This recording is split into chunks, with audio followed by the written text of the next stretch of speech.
সন্ধ্যাবেলায় প্রতিদিনই একটু মুখরোচক ভালো মন্দ কিছু খেতে মন যায়। তো যেমন ভাবা তেমন কাজ, বাড়িতেই ছিল গাজর, মটরশুঁটি, ব্রোকলি, দেখলাম সমস্ত কিছু ছিল। তো চলো ঝটপট করে বানিয়ে ফেলি আমাদের সবারকার পছন্দের খাবার। সবার প্রথমে পেঁয়াজ, ব্রোকলি, আলু, গাজর, মটরশুঁটি সবকিছু ভালো করে ভেজে নিলাম।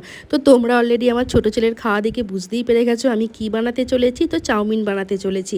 চাউমিনটা সেদ্ধ করার পরেতে আমার ছোট ছেলেকে এইভাবে দিলে কিন্তু দেখেছি খুব সুন্দর করে খায়। প্রথমে ওকে আমি শুধু চাউমিনটা দিয়েছিলাম, তো আবার রান্নাঘর থেকে আমাকে আবার বলে সস নিয়ে এসেছে। সস খেতে কিন্তু সমস্ত বাচ্চারাই খুব ভালোবাসে, তবে খুব একটা সস দিই না, খুব আবদার করলো বলে অল্প পরিমাণে দিলাম। তারপরে দেখো আমার কিন্তু মোটামুটি এগুলো সব ভাজা হয়ে গেছিলো।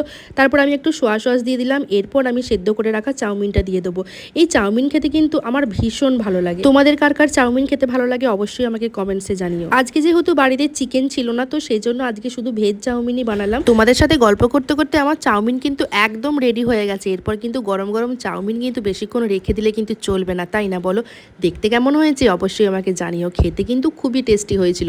দেখেই যেন মনে হচ্ছে খেতে তো টেস্ট তো হবেই, তাই না? আমি কিন্তু রান্নাটা খুব একটা খারাপ করি না, জানো তো, তোমাদেরকে চুপি চুপি বললাম। তো যাই হোক, আমি প্রথমে দেখো খাওয়া শুরু করে দিয়েছি। গরম গরম চাউমিন, উফ, জাস্ট ফাটাফাটি, তাই না? চলো আমি এখন খেয়ে নিই। আর আজকের মতো এখানেই শেষ করলাম। সবাই ভালো থেকো, সুস্থ থেকো, আর আমার পাশে থেকো, আমাকে এইভাবেই সাপোর্ট করো। টাটা।